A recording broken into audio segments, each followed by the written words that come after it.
વડોદરાની એમએસ યુનિવર્સિટીમાં એડમિશનની શરૂઆતથી જ અલગ મામલે વિરોધ થઈ રહ્યો છે। એવામાં એસજીએસયુ ગ્રુપ પણ હવે મેદાનમાં આવ્યું, જેને લઈ યુનિવર્સિટી પોલીસ છાવણીમાં ફેરવાઈ ગયો।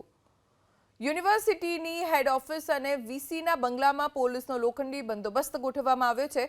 હોટેલ મેસ ફી વધારાનો વિરોધ કરનાર 200 જેટલા વિદ્યાર્થીઓ સામે થોડા દિવસ પહેલા જ પોલીસ ફરિયાદ થઈ હતી।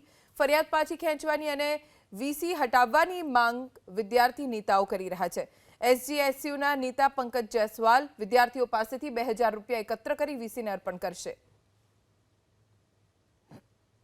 2000 નુકસાન માટે 200 વિદ્યાર્થીઓ પર યુનિવર્સિટી દ્વારા જે એફઆઈઆર ફાઇલ કરવામાં આવી છે તે તદ્દન ખોટું છે।